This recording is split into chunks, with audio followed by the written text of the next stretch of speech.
Hello guys, how are you? I'm Hardeep Singh. Welcome back to your own YouTube channel. IELTS updates and recent exams. For more updates related to recent IELTS exam writing test topics, listening, reading, practice test, and speaking, you got guesswork. Please, guys, participate in everyday listening and reading practice test to achieve your desired band score in your actual IELTS exam. Please hit the like and subscribe button. Press the bell icon for the upcoming notifications. Don't forget like, subscribe and share my YouTube channel and my Facebook page, IELTS updates and recent exams. Now turn to Part 1. You will hear a conversation between a tax office employee and a woman who wants to apply for a tax number. First, you have some time to look at questions 1 to 4.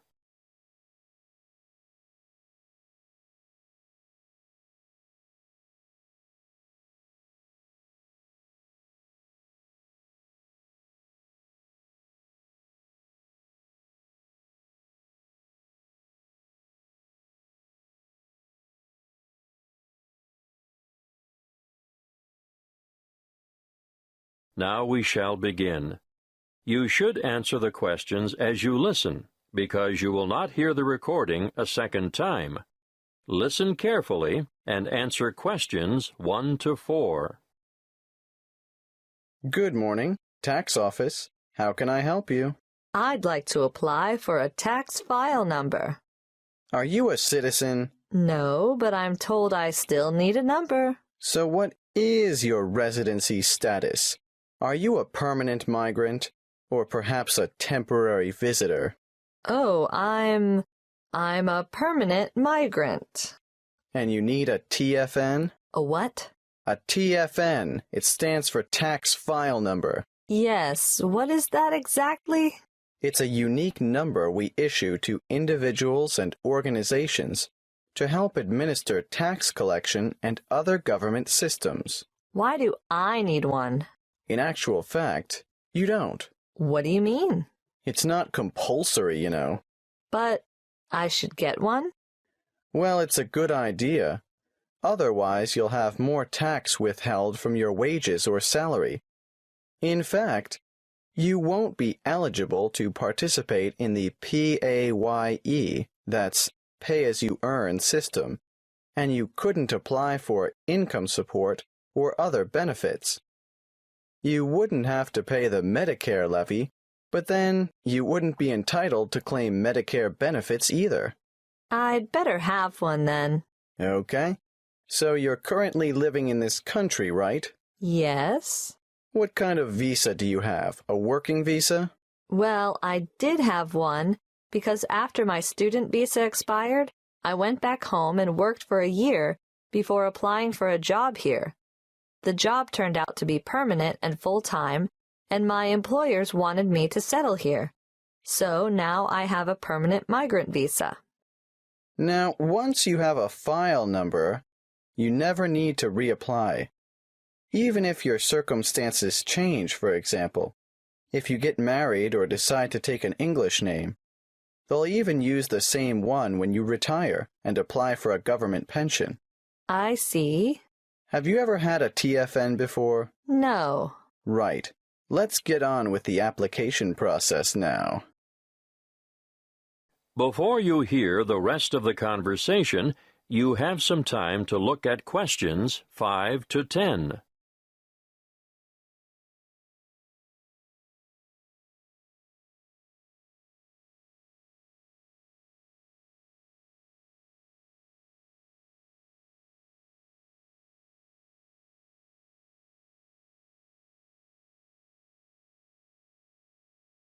Now listen and answer questions 5 to 10. What is your passport or travel document number? Oh, just a moment. I have it here. JGW 1100536. Where do you come from? I came from Greece. Is that your country of origin? Yes, I came from Greece. Are you Greek? Do you have a Greek passport? No, I was born in Spain. I have a Spanish passport, but I've been living in Greece. And where do you live now? Where will the department send your TFN? That's 1339 Harbor Drive, Hollywell. Postcode? 1517. Thank you. Now, what's the best way to get in touch with you? By phone, you can ring my landline number, 0955775076. I'm sorry, I haven't got a cell phone at the moment. I see. Can you give me the details of someone else we could contact if we can't get you during office hours? That would be my landlady. What's her name? Martha Pierce. Is that Pierce, P-I-E-R-C-E? No, it's P-E-A-R-C-E. And her number is? The same as the one I gave you. Yes, I've got that. Now, for some more personal details, what title do you use? Excuse me? Are you Mrs., Miss, or Ms.? I'm not married. Put me down as Miss. All right. What's your surname? Farina. What's your first name? Maria. Do you have a second or middle name? Well, two, actually. What are they? Rosa Anna. I'm guessing Farina is your maiden name, since you haven't been married. But are you known by any other names? Farina is my only surname, but people call me Mary. As a first name? Yes. When were you born, Mary? Can you give it to me in the following order? Day, month, and year? The 15th of November, 1983. You're obviously female, so that brings me to the last question, which I don't really need to ask. What's that? Your husband's name. I don't have one. I know, so I'll just write down N.A. for not applicable. Thank you. That is the end of Part 1. You now have 1 minute to check your answers to Part 1.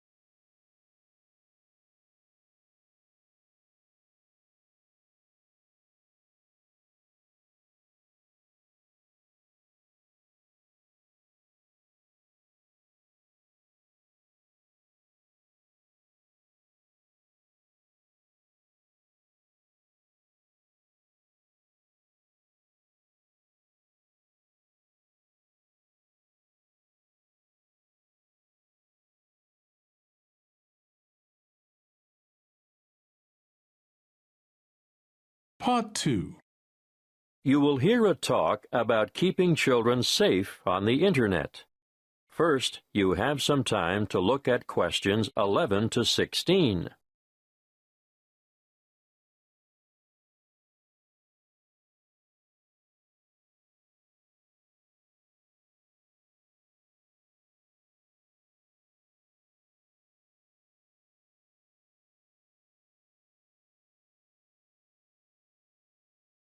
Listen carefully and answer questions 11 to 16. Thank you for coming. It's good to see so many of you interested in keeping your children safe on the Internet. What's in store?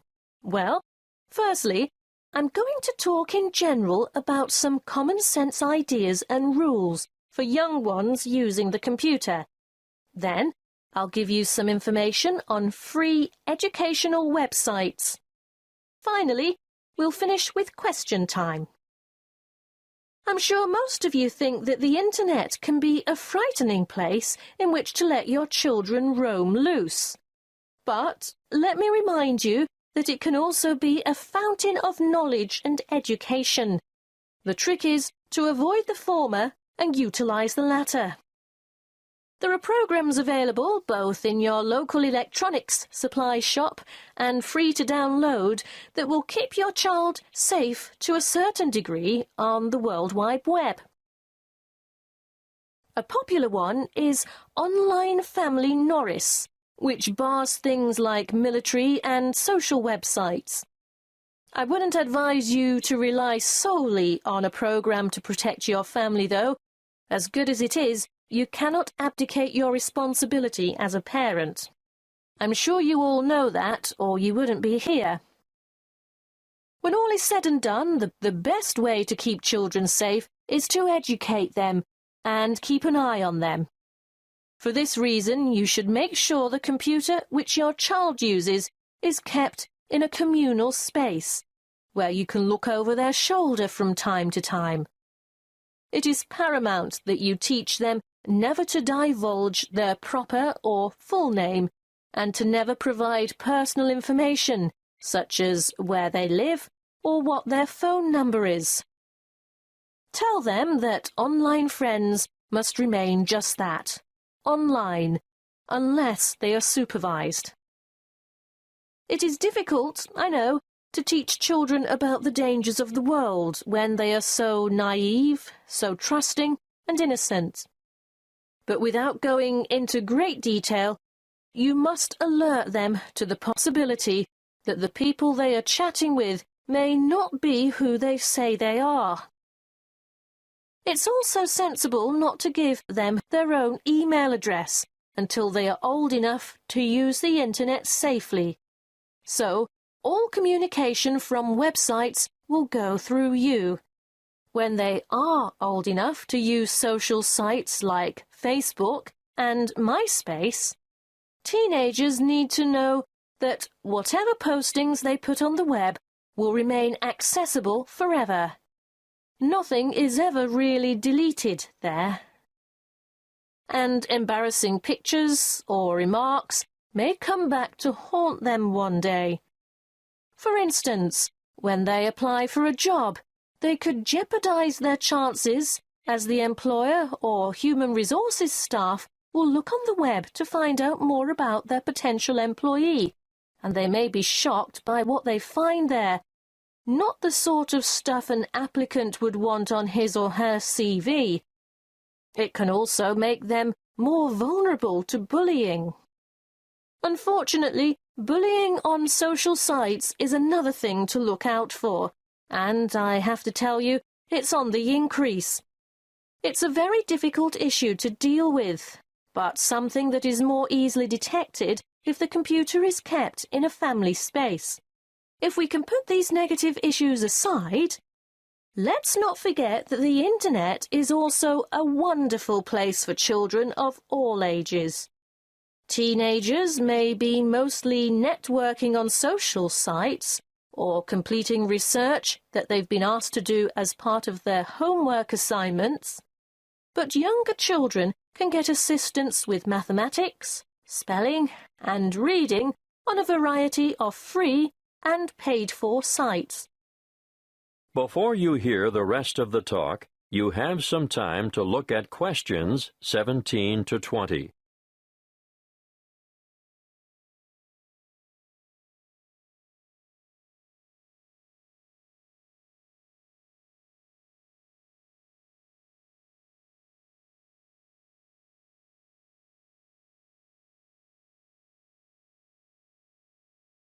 Now listen and answer questions 17 to 20.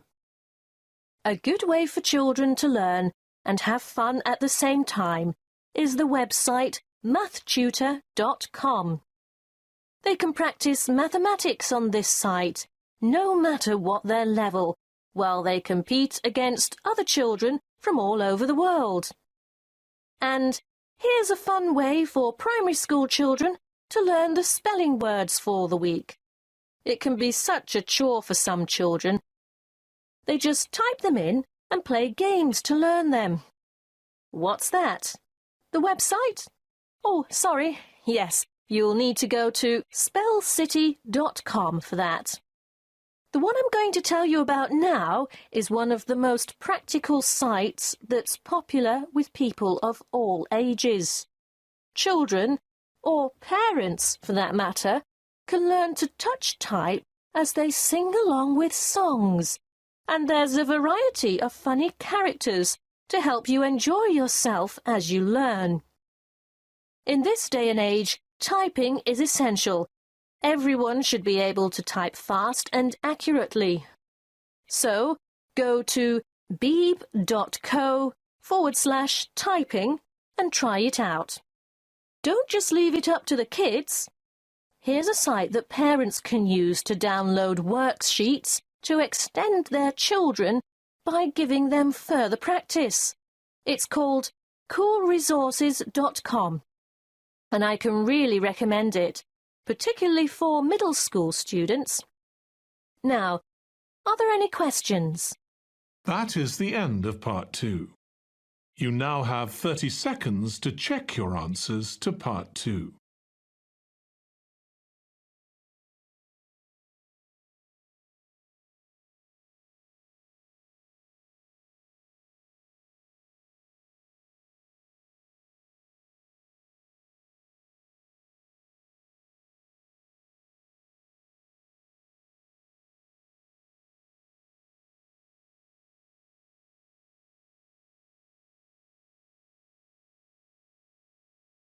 Part 3. You will hear a conversation between two students in the Education Department who are discussing their first assignment. First, you have some time to look at questions 21 to 28.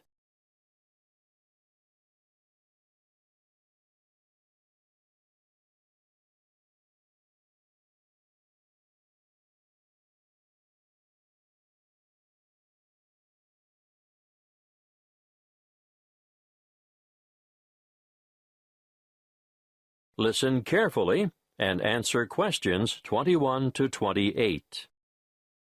Hey, Ted, what are we going to do about this assignment? Well, Cleo, I think it's pretty straightforward. Oh? Yeah. The topic is why study abroad? I suggest we do a survey of international students, collate the responses, make a graph, and exhibit our findings in the form of a poster. Wow, you have given this some thought, haven't you? Of course. This is only the first assignment. There will be a lot more to come, so let's get this one out of the way quickly. Well, how do we do the survey? I think we need to find a good selection of foreign students. So, how about we go over to the English language school at lunchtime and talk to some of the students there? That's not a bad idea, but we shouldn't limit ourselves to that department. Why not? Well, think about it. They'll all give the same reason, to learn English. Of course, you're right.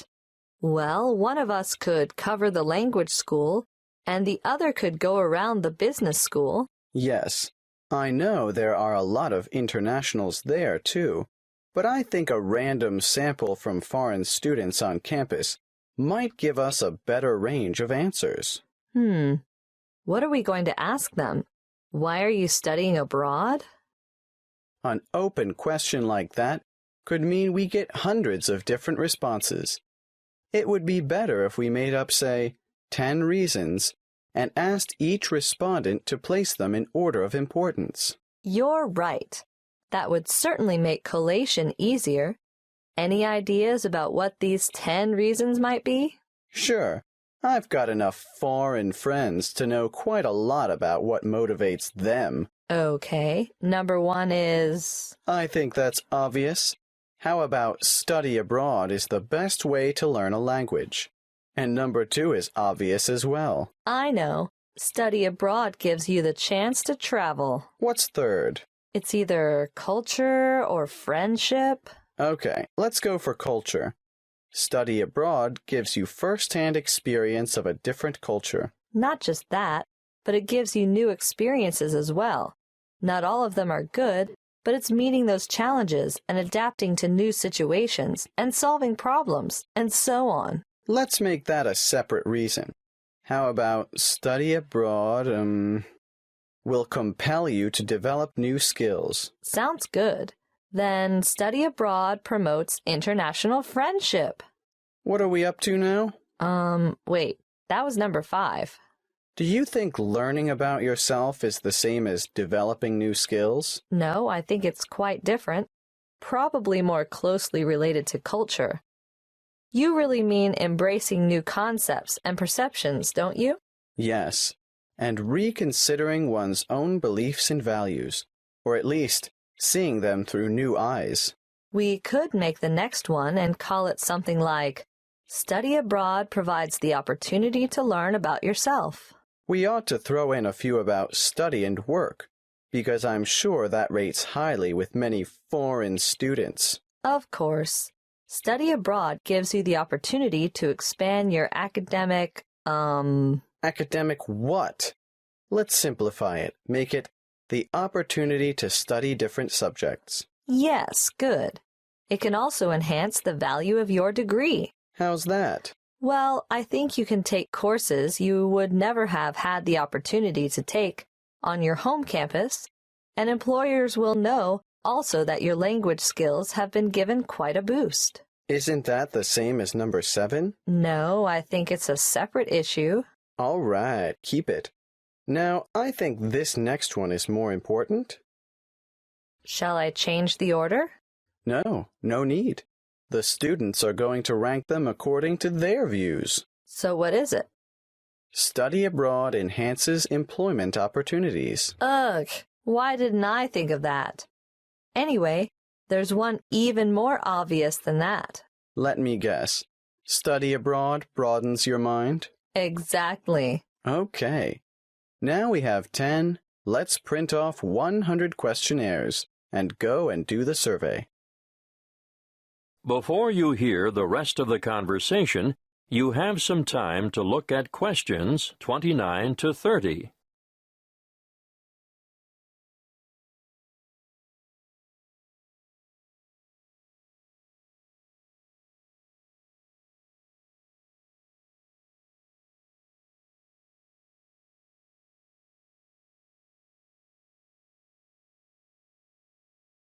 Now listen and answer questions 29 to 30.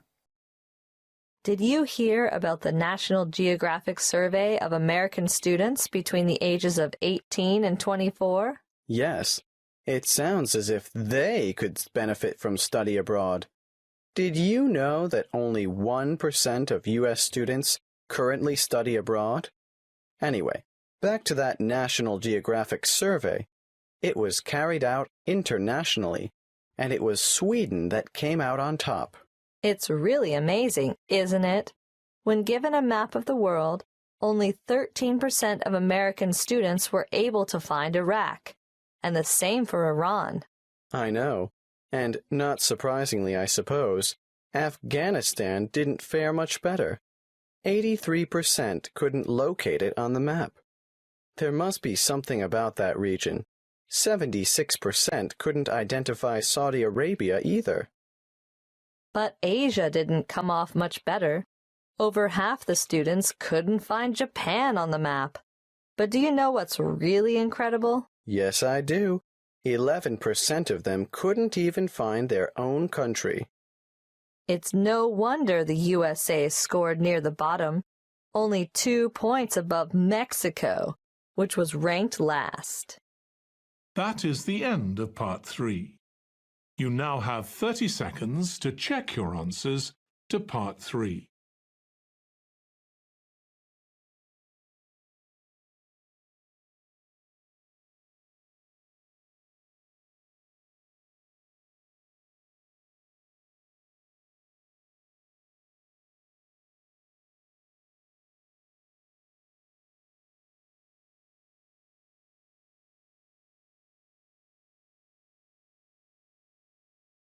Part 4. You will hear a talk given by a lecturer in the Art History department. First, you have some time to look at questions 31 to 40.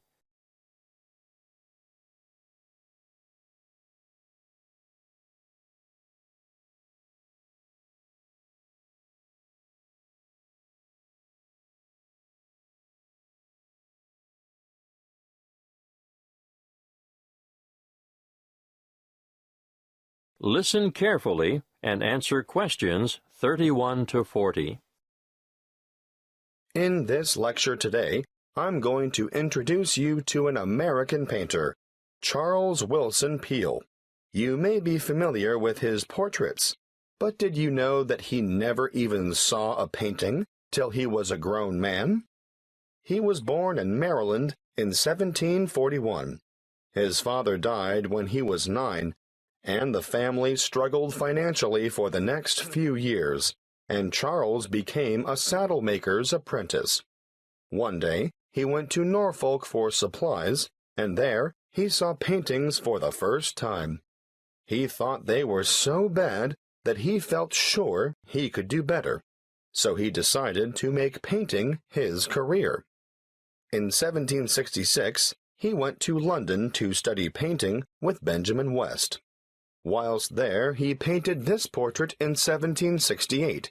See Slide 1, Pitt as a Roman senator. Notice how elaborately symbolical this portrait is.